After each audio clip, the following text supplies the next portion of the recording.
Welcome to Biology My Passion. I am Soumya Harikrishna. We already learned in the previous chapter that whenever light falls on an object and that light reflects to our eyes, we can see the object. But we are able to see faraway objects and nearby objects. Okay, even a camera we can zoom in and zoom out for viewing faraway objects and nearby objects. But for a camera, the lens has a fixed focal length.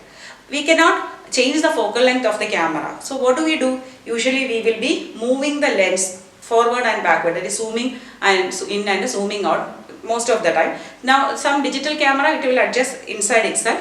So this is how we are adjusting. But the amazing feature of our eye lens is it can adjust its focal length. That is the difference between camera and a human eye. In camera, it cannot adjust the focal length, but human eye can adjust its focal length. How can it adjust its focal length? It is very simple. You have to understand this very clearly throughout the chapter. Okay? Because when we talk about the vision, defects of vision also we need this. See, imagine if our lens is very thin lens. Okay? So we can say that curvature is less. Thin lens has less curvature. But this is a thick lens which is having more curvature. So we know that when curvature is less, then what happens to the focal length? Focal length is also more, right? Like this. But if it is here, it will bend sharp and focal length is less. This we saw in the case of a power. We know that thick lens will have more power. They have less focal length. Power is the power. How is it related to focal length? Reciprocal of the focal length, right? So thick lens have less focal length and high power. Thin lens have long focal length or more focal length and less power. Okay, so here also the lens can become thin and thick. When it is becoming thin, the focal length is high. When it is becoming thick, the focal length is less. This is how we are adjusting our focal length. So the ability of our eye lens to adjust this focal length is called the power of accommodation. So it is an important definition. What is power of accommodation? Ability of our eye to adjust the focal length of the lens is called the power of accommodation. Now, which is more convenient for you or relaxing for your eye, looking far away or concentrating on something which is very near to you? It is of course looking far away. Even the book when we read, if you bring closer, it is very strainful for your eyes. So you should keep it like this to read comfortably, right? So whenever we are looking at something outside, means far away, what happens is the ciliary muscles are relaxed. So since the muscles are relaxed, our lens is thin. Since the lens is thin, our focal length is more. So our eyes are relaxed and we can see the faraway objects. You don't strain much. Simply if you sit and gaze somewhere, no strain for your eye.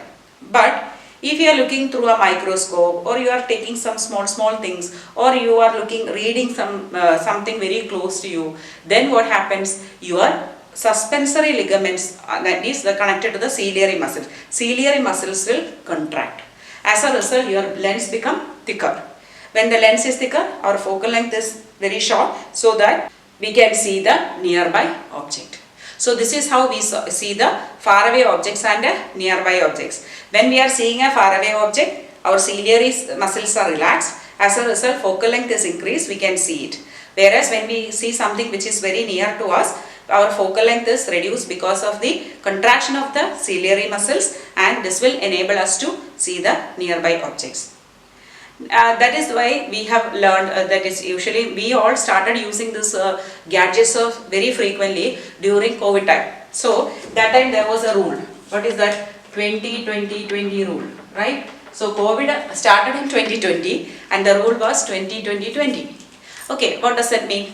Every 20 minutes you are looking at the screen. Suppose you are sitting and studying, even watching my video. Okay, I don't make long videos much, short videos only I make, maybe 10 to 15 minutes.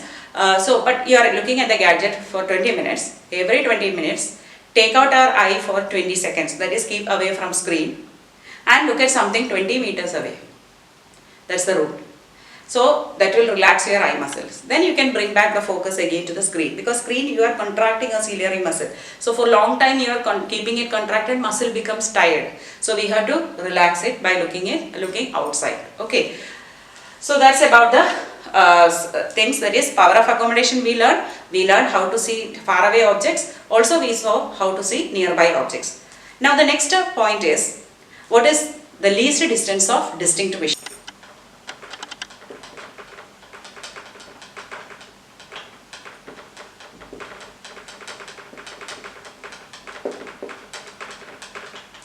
Least distance of distinct vision, otherwise called a near point. That is the minimum distance at which we can see anything very comfortably. So the minimum distance at which we can see objects distinctly. That means if very small things, if it is very close, we may see it as one. Like two dots, if you go very close, they may appear as one.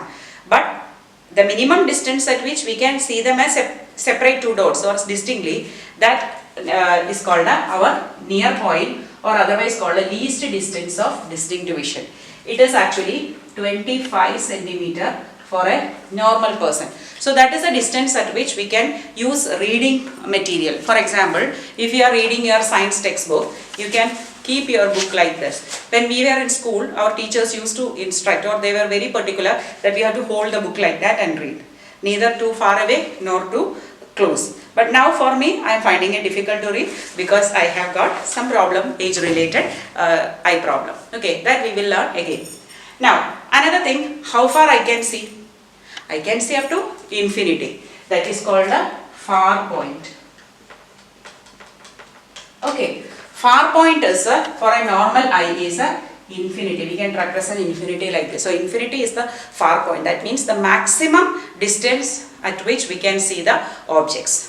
The minimum distance at which we can see the objects is called a near point. So this is very important value also. Whenever you are writing the definition, immediately write for a normal eye 25 centimeter is the near point, and for a normal eye infinity is the far point. But due to old age, that is usually above the age of 60, our eye lens will become cloudy. The crystalline lens becomes cloudy. It is because of a whitish coating over that. So that is called a cataract. So whenever there is cataract, it's purely age related. We cannot treat it with medicine. We have to go for a surgical removal of that layer. So usually both the eyes may get we do this cataract surgery one by one. These days keyhole surgeries are available. It won't take much time. Hardly 1 hour the patient has to spend in the hospital and they can come home. But you must have seen your grandparents sitting with the eye closed for maybe 1 week. Even though the surgery is over, next 1 week they should not look at bright light, or they are prohibited from watching TV or seeing the mobile. So that's it. Once that is clear, they will go for the next, because together if you do, we have to blindfold both the eyes. That is very difficult for us, right? Okay, so today what all things we learned? Structure of eye, different parts of our eye, how the eye is similar to camera, how is it different from a camera, and also we learned what is power of accommodation, how do we see far away objects, how do we see nearby objects, what is least distance of distinct vision, what is far point, and also cataract. Hope you understood all the concepts we learned today. If so, please like, share with all your friends, and if you haven't subscribed to me yet, please do so. Thank you for watching Biology My Passion.